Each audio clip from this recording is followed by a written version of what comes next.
This is a free download from the BBC. For more information, go to bbc.co.uk/podcasts.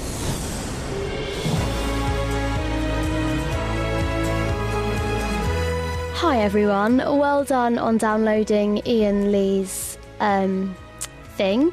It's me, Kelly Betts. I'm doing it this week because Iain is lazy. He couldn't be bothered. Here's proof of his laziness. I should let you know that every week we have a brand new podcast of the show, the best bits of the show. It lasts for about an hour, and they stay up online for about 30 days. Last week's was a humdinger. Probably the best one we've ever done. This week's, okay.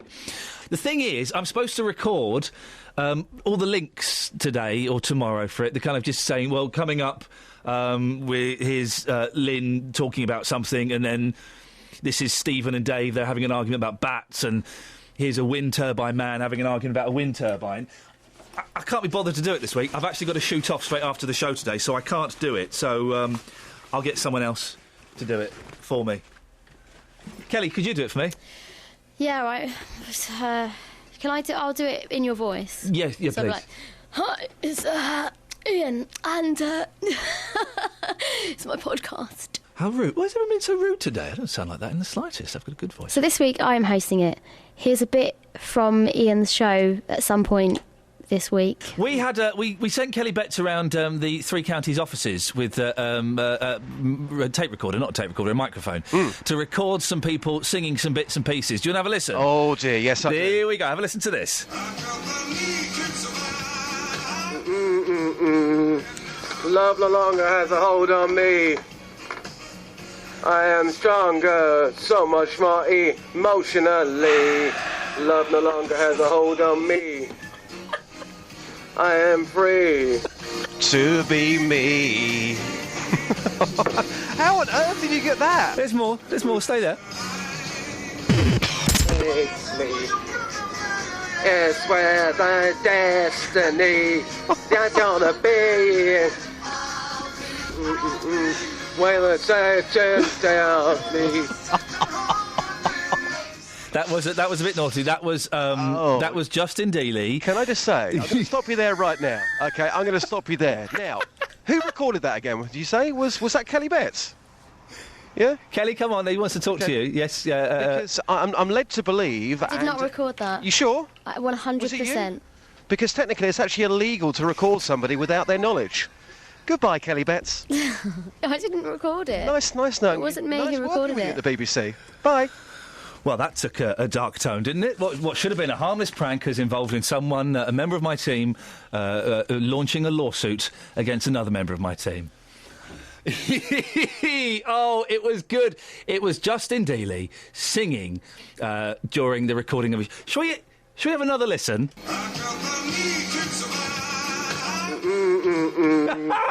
Love no longer has a hold on me.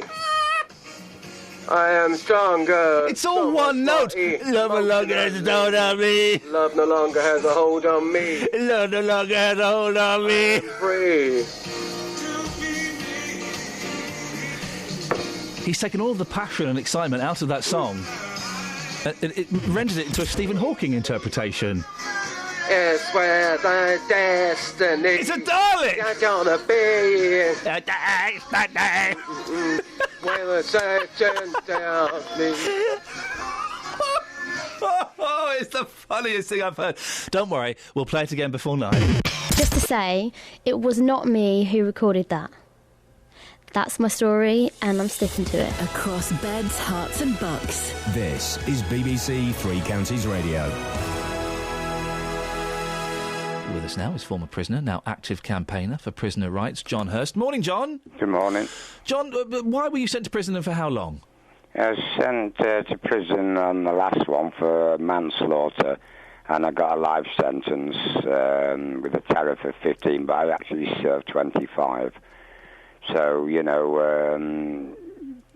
this is what's happening. You're getting people who are getting longer and longer sentences, and they're staying in prison longer, and you're ending up with thousands of old age pensioners or infirm people in there. you know, and they don't really cater for them at all. What help do old prisoners need that they're not getting? Well, you know, I've seen people in there who are blind. Well, I'm blind myself now, you know, and I've seen people in there on crutches and in wheelchairs, you know... But you're not suggesting we should let them out, though, are you?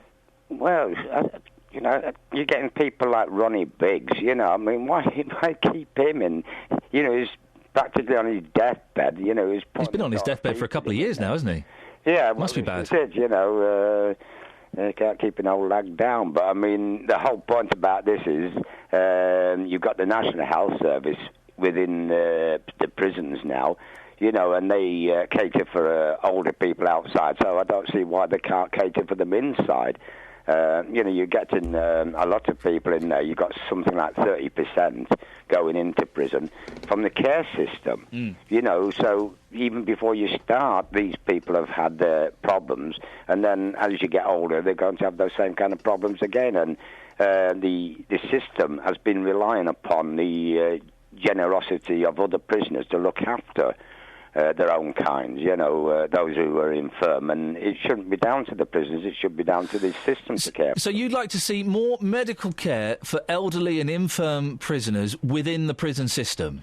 Either that or take them out of the prison system and put them in somewhere else. You know, Where? They can have, like, secure care homes. No, you know. John! Yes, secure care homes? Yes. No. Because they've committed a crime. They've done something naughty. They should be in prison. They are in prison. Well, then good. You can put them in a secure care home, living a life of luxury. Living a life of luxury in prison. Have you been in? No, care homes I'm talking about, you silly sausage. No, you're joking. Well, a care home is much more luxurious than a prison. Well, I don't know. I mean, from what I've been hearing from some of the care homes, like, some of them are even worse than prison. Don't be silly. No, care homes aren't worse than prisons. I've seen care homes. They're pretty decent places. You couldn't have a care home for prisoners. There are people... Why not? Well, because there are people who have not committed crimes who are desperate for good care home places, and they're being denied them already. So we're not going to give them to prisoners, are we? It's silly. No, of course, yeah. I mean, they're human beings. You have to treat them with dignity. Oh, of course you do. Of course you do. Well, you're not doing that if you're leaving them locked up, you know, with... We're not going to let them out. We're not going to let a murderer out just because they're 70 and they need a wheelchair. Well, why not? Because they're a murderer. They've committed a murder. Christ, I mean, some of them, you know, I've been in there so long now, you know, the whole thing is... You're like flogging a dead horse. Well, they've obviously committed very naughty crimes then, if they're in there for so long. That's, you know... Not necessarily, you know. I mean, the parole board goes on the basis of what they perceive to be a risk to public, but they're not actually dealing with the risk to the public, though. This is the problem. What they're doing is they're thinking of crimes that the person might commit in the future, and this is only in the parole board members' heads, and they're keeping them in prison as a result of that. Good. You know, that's thought crime. What thought crime? No, it's not thought crime. If they, the parole board assesses to discover whether these people still possess a potential threat to the public. If they decide they do, then they keep them in prison. Good. Yeah, so that's what I'm saying. How they assess them. What they're doing is, like I say, they're thinking of these crimes themselves, and they're in their own heads. And you can't start keeping people in prison because of something in the parole board. Well, they're in prison initially because they have done something very bad, aren't they? Yeah, but at the same time, you've got to start releasing them out. I mean, you go somewhere like Sweden, for example, a long sentence there is 2 years, whereas it's double that here. You know, and they have been giving people automatic life sentences for piddling little crimes, you know, like stealing milk off doorsteps, you know. Who's been given a life sentence for stealing milk off of a doorstep, John? Well, they have with those automatic life sentences. Once you got the 3 crimes, it gave you an automatic life sentence. So give me an example of someone who's got a life sentence for stealing milk off of a doorstep. No, well, you can't because it's not happened, has it? No, but I'm saying crimes like that, they've done little crimes, and they've ended up being in jail with an automatic life sentence. Okay. You know, and the sentence tariff is so short that the parole board is so overloaded with cases they can't get round to them. So you get someone who goes in who might have a 3-year tariff, And he's probably in 6 years waiting for the parole board to get round to looking at his case for release. There is one way around that, I suppose. Don't commit the crimes. Exactly. Yeah, I thought you was going to say that. Exactly. Yeah, but you want to tell those MPs who are fiddling their expenses that. Well, they've not murdered anybody. They've not. Sure, I don't know so much. Well, John, you had the Belgrano incident, John, and then you had the Rock of Gibraltar ones. John, well, these were done by MPs. John, come on now. They've not gone around and robbed some old lady, and they've not gone around and they've not gone and stabbed someone in the back. They rob old people all the time. They do with the filling expenses. It's like arguing with a sixth former. Come on now, you can do better than this, John. I know you're a very intelligent gentleman. We've spoken before. That's why I'm dealing with you in this manner. Okay. But you're seriously suggesting that a 70-year-old man, if they got a bit of a limp or they got one eye that's a bit gammy, then even if they committed a murder, they should be released? No. There's people in there who are really so infirm. I mean, it's like they're in like wheelchairs and you've got the drip there and, they can't go anywhere. They can't run. They're no risk to the public, and yet they're still keeping them inside. And that's what I'm saying is wrong. I mean, it's clogging up a system. You could safely let out something like 60,000 prisoners. 60,000 prisoners you want released? 88,000. Oh, John. But they don't all need to be there. That's what I'm saying. Well, they do need to be there because they've committed crimes and they are being rehabilitated and punished. No, the system, the more people you've got in, the less law and order you've got. It's as simple as that. It's the less people you've got in prison, then your system is working. You need the crime prevention, and they're not doing it. I mean, it was only recently you got the Greater Manchester Police saying, we don't investigate 50% of the crimes. Then the next thing they said was, crime figures are down by 50%. Well, I'm not surprised if they're not investigating them. And they've cut the crime by 50%. They're just not investigating them. Ian's been really lazy this week. Dave called in, then Stephen called in. Iain Lee just sat back on his chair like this and just left them to it. Dave, say hello to Stephen in Bedford. Hi, Stephen. Morning, Dave. How are you? Oh, I'm not. It's raining, mate. So I'm a bit out in the garden. I'm getting a little bit wet, but never mind. Stephen, do you like wind turbines, Stephen? I think they look lovely. And that argument the bloke was saying about the bats, but the bats fly, they've got eyes closed. Oh yeah, they do, don't they? But they can see things when they're flying. That's a load of rubbish. Their hearing is so brilliant. Bats, they can hear that, even if it's not making a noise, and they'll fly away from it. All this about wildlife out in fields is a load of rubbish. I agree with you. We need the mayor to keep us going. Well, I went up I don't know where it is. I went up the motorway and I could see them out in this field, about 9, 10 of them, and they looked a picture. I'd like to have a camera, but there you are. But the wind turbines are absolutely brilliant. And this man, campaigner against it, he's all right to switch his electric on, but where's he get it from? What would you prefer? A load of wind turbines or a nuclear power station? This is simple, isn't it, really? Well, you've answered the questions of the wind turbines, isn't it? Straight away. It is, indeed. Where's Ian gone? Is he gone? He's gone for a cup of tea. Yeah. He's playing that snake game on his phone, isn't he? Yeah, Justin's made it for him, you know what I mean? Or Kelly, But, Mr. Lee, we want to talk about mobiles now. You can't tell Mr. Lee we want half his wages. We're doing his job for him. Well, yeah, I want his full wages.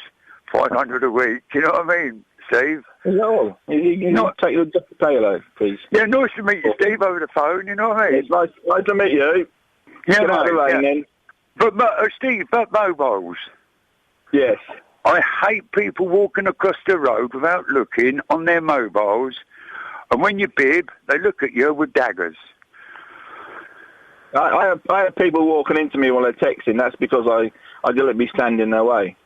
When I see somebody walking up the road texting, I just stand there and let them bump into me. Yeah, I'm going to do that as well. Yeah, that's a good idea. Mr. Lee's only got a Nokia, isn't he?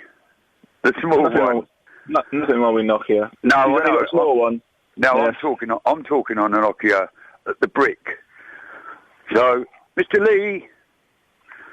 Oh, he's gone for. He's gone to meet Justin's in the studio. 1 minute, Justin's coming back. But did you notice, Steve, this morning? That is what? Dennis from Dunstable swore, and he wasn't barred. Patricia is on the line. Good morning, Patricia. Good morning. Patricia, you've had experience of someone being in a care home, haven't you? What happened? Yes, we did. It was my late elderly aunt. Basically, she was in an independent home to begin with, and then a larger organisation bought them out. And to begin with, it was absolutely fine. And then we were rather concerned. I mean, although she was 100, she was totally and she used to complain to us that she was being a little bit manhandled. And we did sort of inquire about it, and we were told, oh, well, you know, she's 100, her skin is very frail, etc., bruises easily. And then one day we had a call from the home saying, could you come in, please? And we went in, and basically a carer had been caught by two other carers punching my aunt forcibly in the stomach, in the ribs. What? And these two other carers actually had to pull the lady off. A woman was punching your 100-year-old aunt in the ribs and the stomach? Yes, and we were her next of kin, you see. So basically we called the police in because we thought it's a foregone conclusion that, you know, we were adamant that we were going to take her to task about it. The police came, they interviewed my aunt, they interviewed us. The police photographer came because she was bruised. The lady in question was put on, she was put on, what's the word? She wasn't allowed to work for a month. She was suspended? You know, suspended, that's the word I'm thinking of. So we thought, right, that's it. So the CPS then took all the details. They then decided that because of her age and because she wouldn't be at that age and her frailty, it wouldn't be good for her to go to court, etc., or go through the trauma of it all. They then said that they decided they would drop the case. We found out a few weeks later that the carer had actually been reinstated by the home, but was working on a different floor. So my husband and I were absolutely infuriated by it, so we took the council to task, etc., and after a battle, we actually got her sacked. But what I was going to say was that gentleman, the manager, I think he should be congratulated because although he felt guilty that it took him time to prove the case, at least he was aware that he knew something was going on. And, I mean, whereas this other company, they just tried to brush everything under the carpet. And even when they had the evidence, they still really didn't want to know. And fortunately, this company have now gone into liquidation. Well, good. I mean, it was probably the biggest one in the UK. Good for them. Well, let's not have any more clues, but good for them. I tell you what surprised me about what you've told me is that there was a carer who thought it was appropriate to punch. Did she give any reason for why she was punching a 100-year-old woman? Sorry, yes, I forgot that. Sorry. Basically, my aunt had been using her buzzer because she needed to use the loo. Yeah. And by the time the carer got to her, unfortunately, my aunt had wet herself. Yeah. And so she'd made a mess. And she was so angry with her. She punched her. Yeah, but not just once. Not just once. Not that would have been acceptable. She bruised her ribs. She bruised her stomach. She was in a dreadful state. And obviously, mentally, at that age, she was in a dreadful state. Oh, Patricia, what a horrible story. And, it was awful. Yeah. It was That bit awful. surprised me. The care home trying to brush it under the carpet. That doesn't surprise me too much. No, even though they had two other carers there that actually witnessed it and gave witnesses and gave statements to the police, but still. Carol, listen. Unfortunately. But Patricia, sorry, I appreciate you calling in with that horrific story. We're talking about erotic parts of the body because feet are the least sexy part of the body, according to a new survey. They were the lowest ranked of all 41 body parts in terms of sexual attractiveness. They ranked worse than kneecaps. How could anybody find kneecaps erotic? Well, every part of our reporter, Justin Daly, is attractive. He joins me now. Good morning, Justin. You don't like a kneecap? I don't. Why not? Why don't you like a kneecap? They're lovely. No, a kneecap is the back of the knees. Oh, yes. Yeah. Very, very sensual part of bearing in mind ladies' we have young ears listening, Justin. So let's keep this clean. But let's have your top Your top 2 body parts? Top 2 body parts would be the back of the knees, actually. That's one. And the second one would be the neck. Very, very essential parts of the body. I like the top of the back. So, I don't know why that's funny. Hairy or not? Sorry? A bit of hair there? Shut up. Although my back is getting very hairy. Oh, lovely. Very hairy. When your hairdresser says, do you want me to shave the top of your back, you know you're in trouble. I like a nice back. Yeah. I also like a slightly wonky eye. Really? Yeah, I do. I do. You find that quite endearing, do you? I find a slightly wonky eye or a big Barbara Streisand nose. Fantastic. Not both. That's too much. Yeah, that really, Just one. Just one of those things I think is absolutely wonderful. What an insight into your life this morning. I'm slightly scared now. You've been out talking to people this morning, Justin. What have they had to say? Yeah, I've been off for a week and I've come back and you've said, Justin, go out in the pouring rain and ask people what their favourite body part is. But Iain, I've done it for you. We've got some interesting answers, especially Philip at the end, who just can't control himself. Oh. Take a quick listen to this. Oh, dear. Legs, I think. Why the legs? My eyes have always drawn to them, to be honest. Yeah. What, long legs, short legs? Nice muscular legs. Tanned legs, toned legs. Muscular tan legs on a lady. So you're into bodybuilders then? Well, I used to be, yeah. Do a lot of working out myself. Amy, good morning. What's your favourite body part, Amy? Bum. This could get quite rude. Why the bum? I've always been a bum person. The eyes. The eyes? The eyes, yeah. You're a clean lady, aren't you? Yeah. Thank you very much. Sir, do you like men, do you like women, or maybe a bit of both? What's your favourite body part? The breasts. I think we can just about get away with that one. Feet have been named as a major turn-off. Would you go along with that? Yes, I would. What's wrong with feet? They're smelly. Sylvia, how are you today? Good weekend? Hi. Yes, thanks. Lovely stuff. Sylvia, this is a genuine question, OK? Iain Lee wants to know this morning, what's your favourite body part? My what? Your favourite body part. On a man, maybe. On a man? Do you like men? Well, yeah. Okay. I'm not... What's your favourite body part on a man? I presume the legs. The legs? Yeah. All about my chest, though. Look at that. And feet have been named as a major turn-off. What is it about feet that you don't like, Sylvia? I don't like feet at all. Why not? I think they're ugly. Can I show you my feet? No. Oh, please. No. Because mine are quite attractive, actually. I've got to run because I'm late for work. OK, listen, have a great day. Thank you. All right, thank you. Bye. Philip, what's your favourite body part on a lady?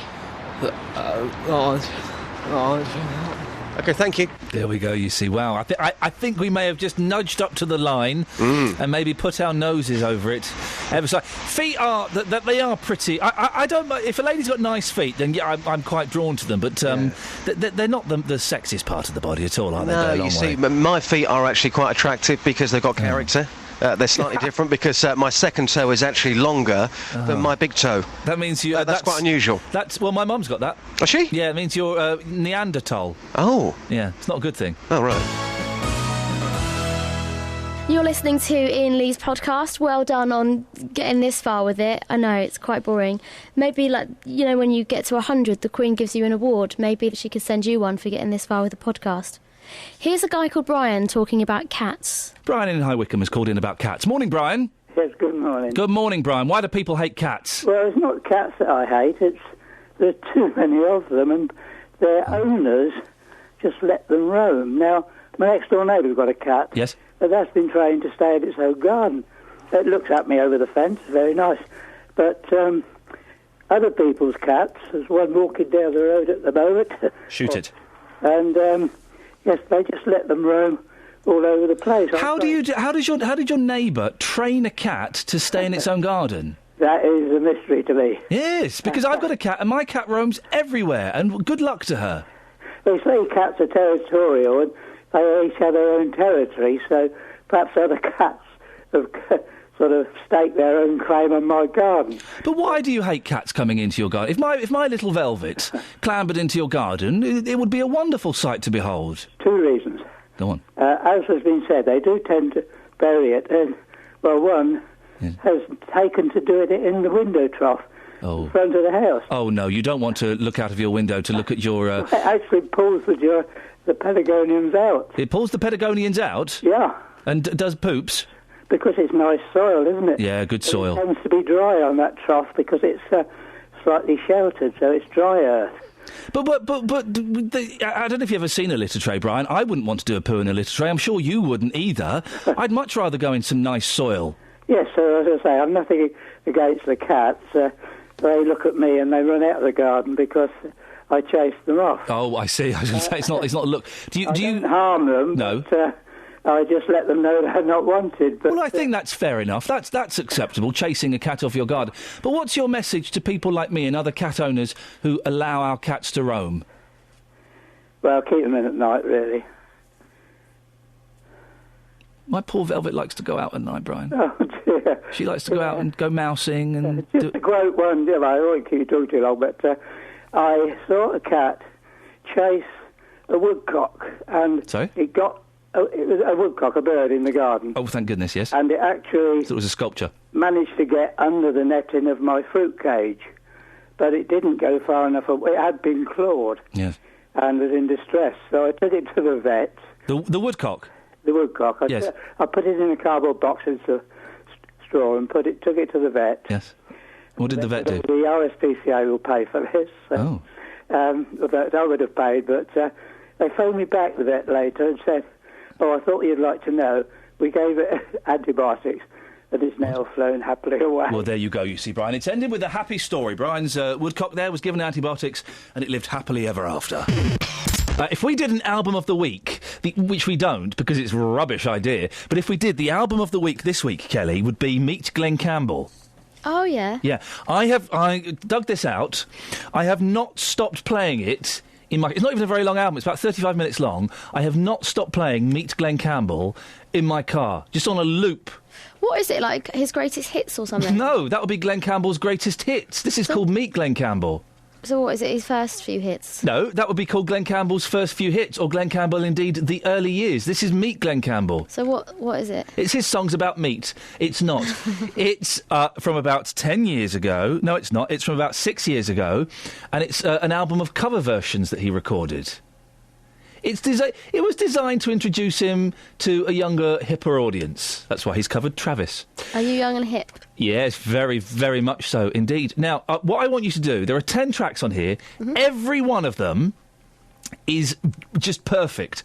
Perfect. Okay? Mm-hmm. So I want you to pick a track between 1 and 10. You don't know what they are. Yeah. We'll play it, and then we'll get your opinion on the back end, I believe they call it. 5. OK, I'm glad you didn't pick 8. 1, 2, 3, 4, 5. Oh, yes! You picked... This is... OK, right. Hang on a second. Right. What was track 8, by the way? It's called Jesus. Now, track 5... It's all about Jesus. Track 5, this is... OK, have a listen to this. This is going to change your life. Are you ready? Yeah. OK, so introduce it. This is... track 5 from Meet Glenn Campbell's album about meat.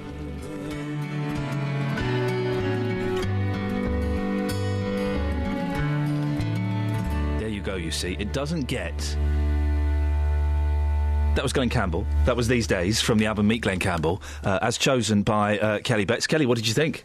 Yeah, it's all right. A bit, dull. No. Whoa! What? Dull? What is that a cover of, anyway? These Days. Is it the one by Foo Fighters? No. Bon Jovi? No. Powderfinger? No. Is it the one by Alien Ant Farm? No. I don't know it. It's by Jackson Browne. I think Nico and the Velvet Underground may have done it. Oh. Yeah. It's nice, isn't it? Yeah. We'll pick another one tomorrow. Okay. That was a lot of fun. Just don't pick track 8. Not track 8, okay. No, because track 8 starts like this. Oh, hang on a second. Let me... This is how track 8 starts, and it you know, it's a good song, but... Starts like this. Right. It's a nice start. Yeah. But then... Here we go. Jesus. I just think maybe that's not the... What's that a cover of? Thank you very much indeed, Kelly Betts. 08459 455 555 is the telephone number if you want. See, we don't do albums of the week because that's a terribly tired and sad and boring format. But if we did do an album of the week, this week it would be Meet Glenn Campbell, which is a fantastic Glenn Campbell album, obviously, where he kind of tried to make himself a bit hipper about 5-6 years ago and did a load of cover versions. And we're playing a fun little game where Kelly Betts, who knows absolutely nothing about music... Hiya. Hello. Comes in and picks a song at random and we chew the fat. That means talk. OK, that was your... When I leave a gap and I point at you, that's kind of your cue to I didn't really have anything to say then, though. OK. Now, what have you thought of the songs that we've heard so far from Meek Glenn Campbell? Well, they've been a bit dull. Oh. I haven't massively enjoyed it. Right. I think he's got that one song, something about a lineman. Is that him? Yeah. Yes, the Wichita Lineman, but with this album... Is all covers. Yeah. That he's destroyed. OK. Well, I think... You're a tough nut to crack. I think I can sway you today. OK. Pick a number between 1 and 10. Don't pick 8. And yeah, we had 5, and I think we had 3. How about we narrow it down and you give me the numbers of the tracks that you think I might like, or covers of songs that I might know. Well, I know producer Tara is keen to go for the U2 song. Oh, what song is it? Sadly Beautiful, is that the U2 song? What? Who? What? Why don't... All I Want Is You. All I Want Is You, is that it? Yeah, that's OK. Or you like... You're young, Green Day.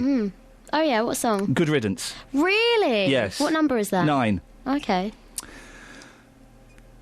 Are you going to ask me... Well, what? Just tell me what you want. 9.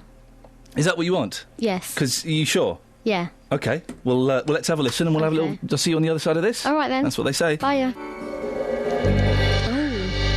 Now that, you've got to admit, is pretty... Well, I'm not going to influence you, Kelly Betts. That was... let me do it.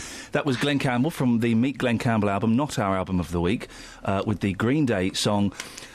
Good Riddance, brackets, Time of Your Life, close brackets. What he's done is taken a really nice current song, what's a good few years old now, and made it really, really boring. Wow. What he's actually done is he's played preset 4 on a keyboard and just let it on loop, and then he's got like a guitar or whatever over it, and he's just being all old. How old is he? Is he still alive? Was he still alive when he made that? I think I'm going to ask you to leave the studio now. Arcs. Goodbye. OK. Thanks, though, mate. I really have been enjoying this thing that we've been doing.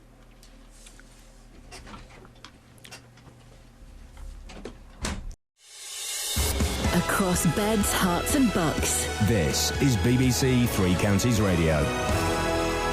We need to make libraries sexy for 17 to 29-year-olds. How do we do it? I don't know.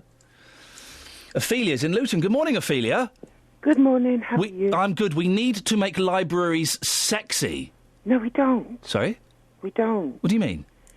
Well, what do you mean by sexy? We need to make them attractive to young people. Listen, with no disrespect, you're going to tell me you use your library, but you're also an old woman, aren't you? And now I'm an old woman, very old, but I've always used the library since the age of 5. I mean, I came from a very poor family, and there was loads of us, so the library was a place where you went to read and to do your homework. Yes. And as I grew up with that, I remember where I lived in London, it was the same thing. I mean, that was in the 70s, the 60s. No, I'm talking about as recent as the 90s as well. How old are you, Ophelia? I'm old. Can't say it on the phone. 43.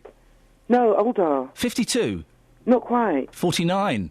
Oh, stop it. So bingo now. Can I get back to the library, though? OK, so you're 51 years old. So you were using libraries in the 60s. The world was a different place in the 60s, Ophelia. Can I just say, I was doing my degree... You didn't even have colour television in the 60s. Let me just say, the library is a focus point, especially around exam times.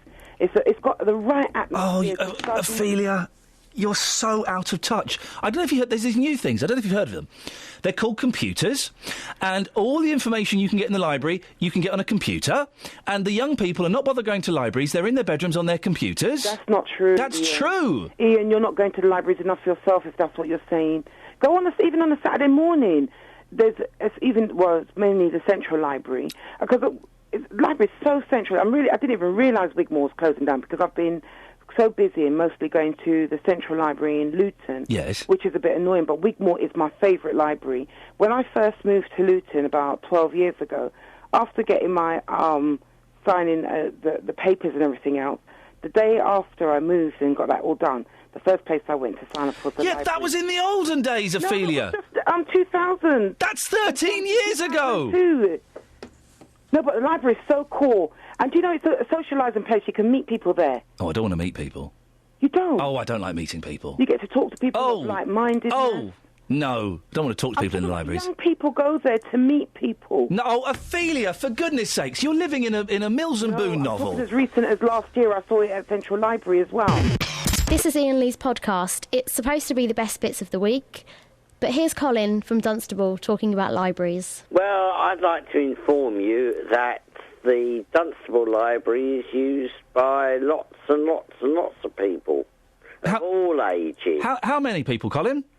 Oh, I don't know numbers. Okay. Already, I've shot down your first claim, and you say all kinds of ages. What ages? From adults in their middle age, yes, elderly, yes, right down to school children. Okay, but do you see any 19 to 29-year-olds? Yes. Mainly to use the Wi-Fi facility. So they've just gone in there just to log on to the Wi-Fi, and that's it. So why not? Well, because you could go to Starbucks and use the Wi-Fi. You can go and stand outside someone's house. They're not really using the library's facilities, are they? If they just because they're doing research and things like this. On their computers. Colin, what we need... Listen, you put up a brave effort, well done, but you have to admit, we need to make libraries sexier, don't we? We need to do something to get the young crowd in. No, I don't think we need the pink pound in libraries. Sorry? We need to get more people into libraries. We certainly do, yes. How do we do it, Colin? That's the $64,000 question. How about, listen, someone suggested earlier, we get a nice little coffee shop in the corner. Yes. Go and have a latte. Go and have a latte and a nice bit of carrot cake. That would be nice, yes. Yes, that'll be £2.75, please, sir. How funny. The trouble is, it's got to be at a reasonable price. I think a coffee and a carrot cake at £2.75 is very reasonable. I thought I'd underpriced myself.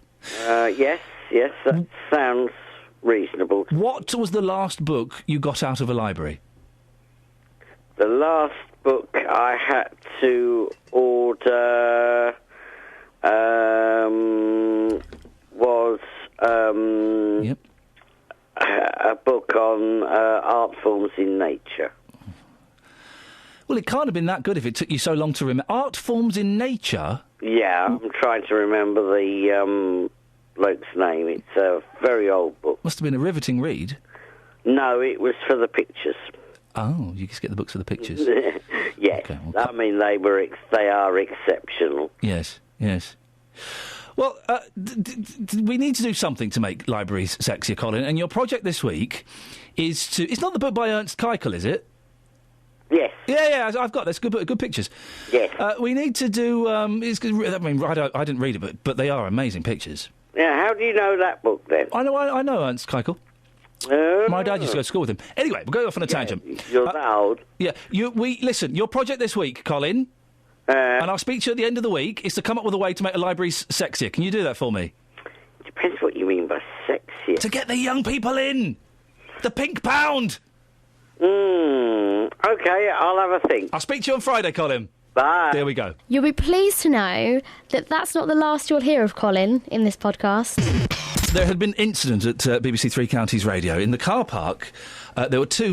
it's not a particularly big car park. Two huge trucks were parked in there. And we all saw them this morning as we came in. And we were all going, who's parked in there? None of us, dear listener, had the cojones to go up to them and say, excuse me, would you mind moving? None of us apart from one man. Only one man was brave enough. In times of trouble, we turn to a hero. That hero's name is Jonathan Vernon-Smith. You went and spoke to them. I had a massive row with them. They nearly killed me this morning. Did you wake them up? Because they were asleep in there. Were they? Oh, how disgusting.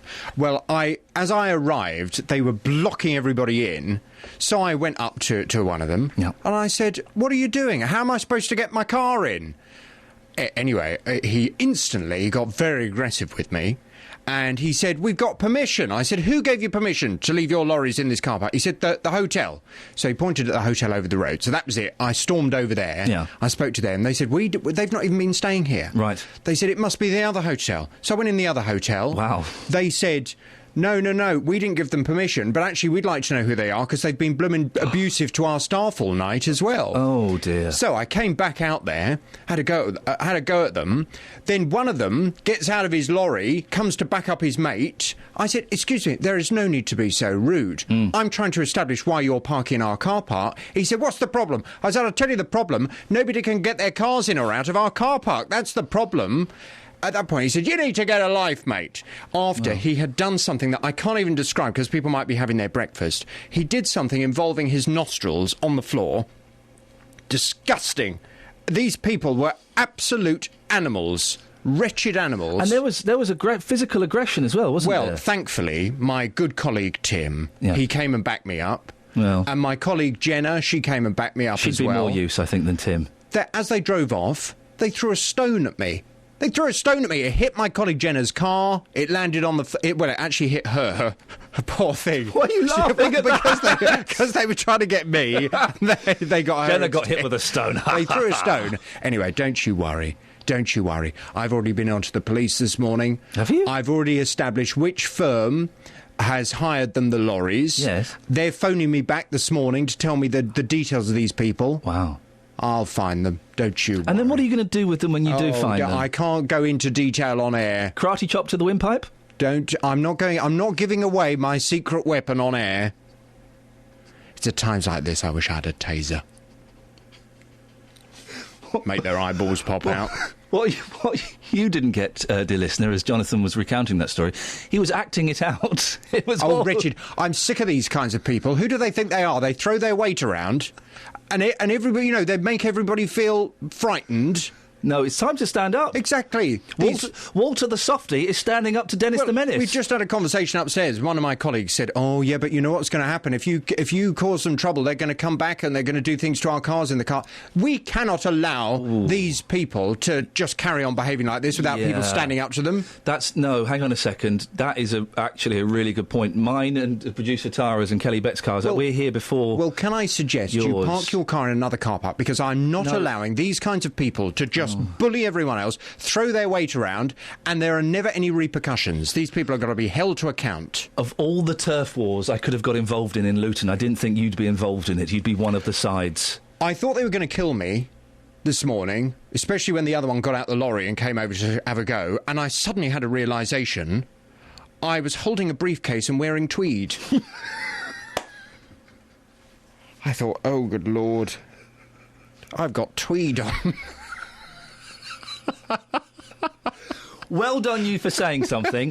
If my car gets keyed, I'll send you the bill. Oh, right. Ken's in Luton. Morning, Ken. Morning, Ian. Ken, wind turbines. Yes. What you got? Convert them. Sorry? 2 jobs. Yes. Right. Grind the wheat. Grind the wheat? That's right. Yeah. 2 birds with 1 stone. Oh, I see. I see. So you make them multi-purposeful. They grind the wheat and they generate the heat. And on top of that, you'll have nice fresh bread. Oh. Hey, can you remember the old nice fresh bread we used to get? Oh, I'm not from the 1930s like you, Ken, so no, but I do like nice... I used to work in a baker's, the bakery department of Safeway, and I do like a nice fresh loaf. Oh, you could die for it, wouldn't you? Well, we used to go down the co-op as soon as they'd made them at night, and we used to go in there, and my mum used to send us down to get a shilling to get a tin loaf. Yep. Half of it would be gone before we got home. Yeah, fresh bread, nothing. Fresh bread, get a nice knob of butter, maybe a bit of jam on there, beautiful. Oh, we couldn't afford jam. Oh. Yeah, so... Well. But, talking about mobile phones... Oh, yes. Some bloke rang me up the other week, and he said, I've won a television set. Fantastic. I said, that's brilliant. He said, yeah. He said, have you got a phone? I said, no. He said, do you want one? I said, no. I said, just send the telly. Yeah. No, he said, you can't have the television without... I said, you just told me I've won a television. Yeah. So he kept on about this blooming phone, so I said, no, thank you, mate. I said, I have enough with the missus, no mobile phone. Yeah. You know. Yeah. Well, that's... I see the bin man texting while he was collecting the bins. Yes. I thought, what's he going to do when he has to collect 2 next door to each other? Ken, I've literally got no idea what we're talking about now, so I'm going to say goodbye. Oh, all right, and then. Ta! So you know Iain, he's that tall one. He used to be on telly. Probably will get sacked soon. Yeah, him. He likes to take the mickey out of people that work here. Not sure if you've noticed. So the next few minutes of this podcast are him laughing at his work colleagues. Moving away from football, England's cricketers played the third one-day international of the series. That's against Australia. They trail 1-0, having lost the second one-day at the weekend. And BBC Three Counties Radio, more from me at 8. What happened there? And just, oh yeah. You got a little bit sing-songy. And... See? It's lovely. Uh-oh. Do you want me to explain about the football, by the way? No. Because I forget. No. Your football's about as good as a mathematician's is English, isn't it, really? Okay. Right. So let's say, so they're at the top. For those who don't know, this is the sentence I was forced to read 45 minutes ago. Sport. England have qualification for next year's World Cup in their own hands after last night's goalless draw with Ukraine. That means, can I tell you what that means? Literally nothing. Nothing. But in their own hands is an expression. No, it's not. Essentially, they're at the top. Right. Right? Yes. So no one will overtake them. I haven't got the power to cut her off. That's essentially, it's theirs. Qualification is I'll theirs. do this. But Call 08459 455 555. BBC Three Counties Radio. Earlier on, we played a little bit of this. It's JVS whistling. He's good. He's got a very strong whistle.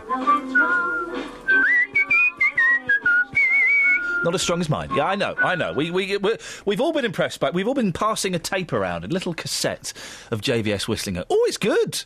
It's very, very good.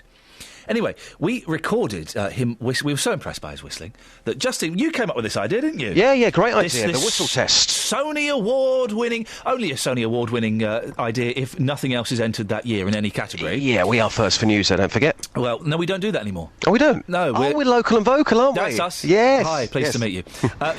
We got JVS to record some more whistling. This is his whistle from earlier.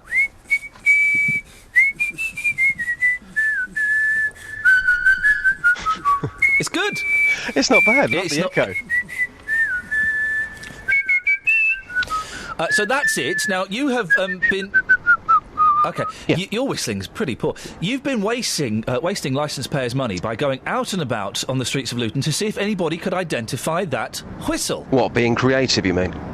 I was in the studio downstairs when JBS was whistling. Every single one of your phone lines lit up. People love this sort of stuff, don't they? They were complaining. And one person was actually asking if this was the doctor's surgery. That's a true story. Fantastic. So we've got the JBS whistle. In the last 20 minutes, this is interaction, very, very hot on the streets here. We've been out trying to find out if people can identify the whistle. And Iain, this is what happened. Can you name the tune? No. You can't? No. It was a number one back in 1983. I don't like the 80s music. OK, it was taken off the album Innocent Man. No idea. It was written about Elle Macpherson. Who's Elle Macpherson? Desmond. Yeah. Desmond, name that tune. I don't know. Well, take a wild guess. Think 1980s. Oh, no, I can't remember. Come on, madam, take a wild guess. Downtown Girl? No, it's not Downtown Girl. Keep going. Okay. Think on the flip side. No. If it's not down, you're going... Uptown. Uptown Girl. It was Uptown Girl. Well done, thank you. Okay, thanks. Uptown Girl. Uptown Girl! Can you sing it for me? No. Oh, come on. We've got a crowd here. Come on, have a little sing. Come on. Uptown Girl! She's been living in an uptown world. Do you know this person? Yeah. I picked her up last night. Yeah. I think you want to drop her off somewhere as well. Thank you. No problem. Here we have somebody from Germany off to Luton Airport this morning. Sir, what's your name? My name is Arno, hi. Just any ideas on what that tune could be? I have no clue. Come on, it was big back in 1983. Come on. I don't know, honestly. I have no idea. Uptown Girl, Billy Joel. Okay, really? Yeah. Can I hear it again? Yeah, you can. Here we go. Yeah.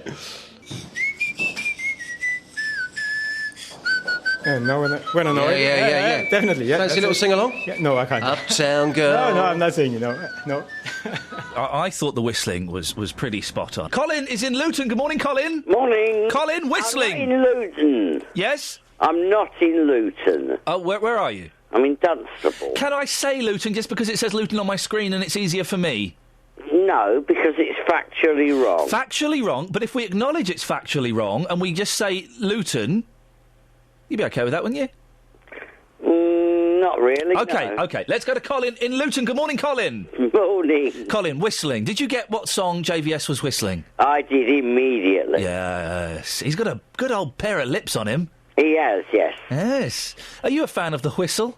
Yes, I am. I'm always whistling, but I'm terribly bad at it. Well, go on, let's have give us a bit. No, Yay! no. Hey! I'm tone deaf. Come on, give us a whistle. I don't know.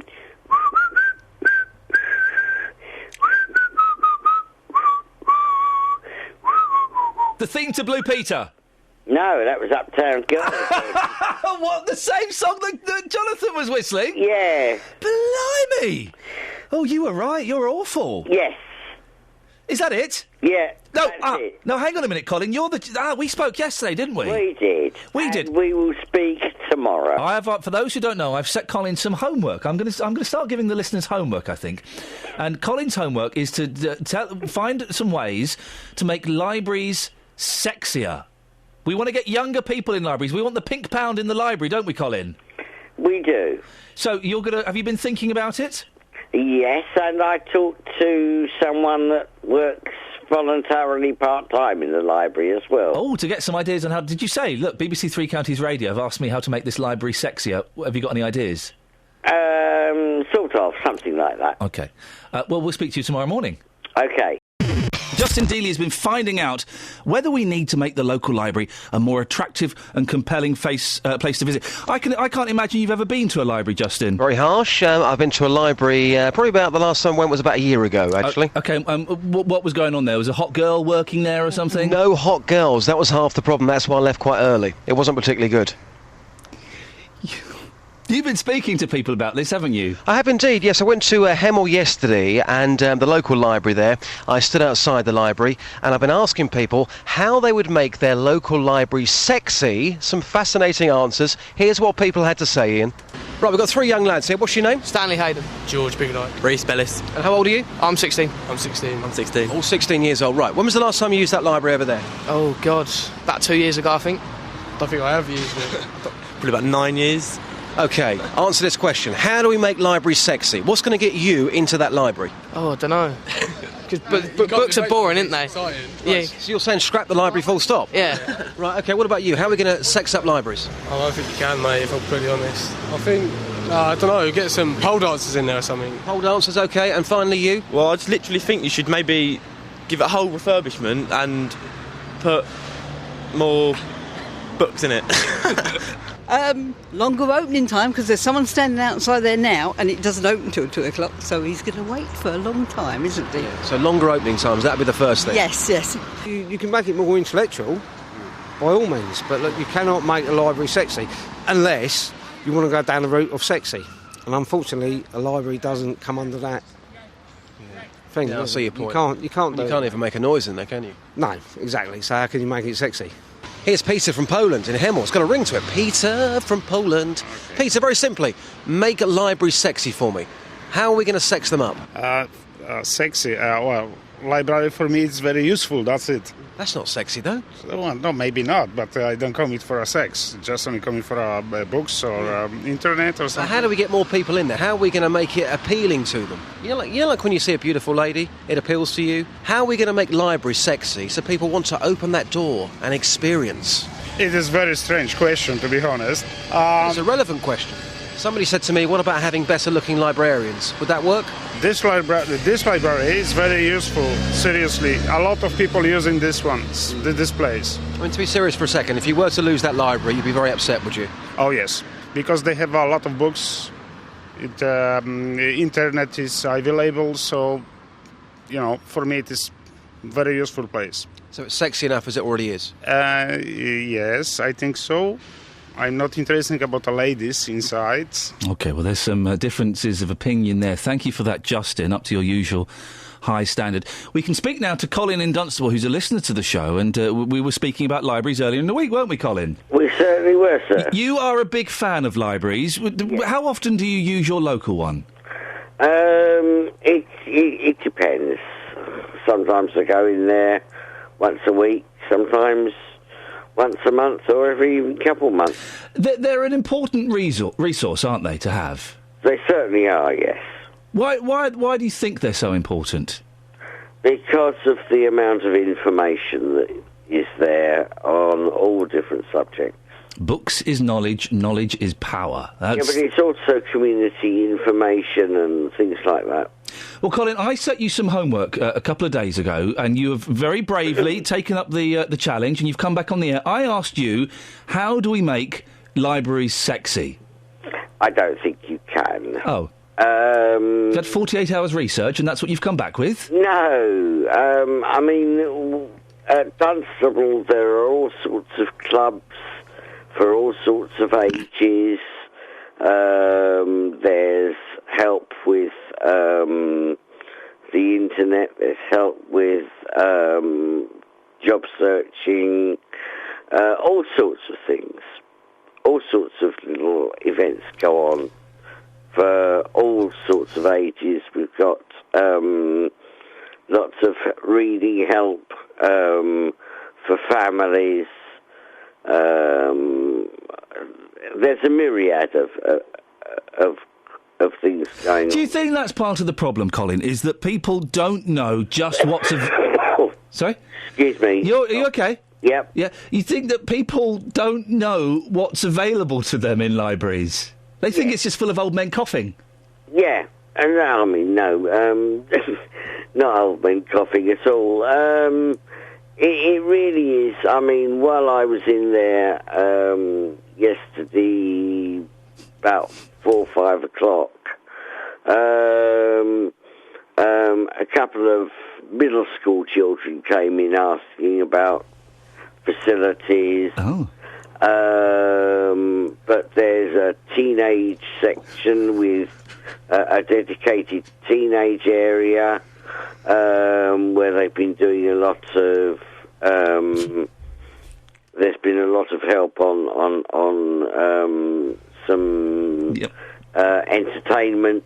Colin, we had to, speaking of teenage and entertainment, we had a couple of young lads there. One of them suggested get pole dancers in. Now, at first it sounds like a flippant throwaway comment, but maybe libraries at lunchtime could, or they could open a little bit later and have kind of adult-themed entertainment. I don't think that would be too good. No, you wouldn't want to see, a pole dancer writhing around the Jackie Collins. Well, I'm not through the biographies. I wouldn't, but I don't think it's going to happen somehow. Colin, listen, you've been a cracking sport. I really appreciate you putting some thought into this and coming back on the air. That's it. That's the end of the podcast, and I'm going to end it in true Iain Lee fashion. That's it. That's the end of the podcast. No, wait, he's not Northern. How does he talk again? Let me remind myself. Brian in High Wycombe has called in about cats. So, I'm Iain Lee. I sometimes get a bit breathy when I'm talking. That's the end of the podcast. Listen to me during the week. I'm on from 6 until 9 or whatever. That's it, the end. Thanks. Leave a comment on iTunes. Oh, I keep going Northern, I can't help it. Anyway, thanks. Bye. Thanks for listening to this free download from BBC Three Counties Radio, your local radio station for beds, hearts and bucks, on FM, AM, digital radio, and online at bbc.co.uk/3counties.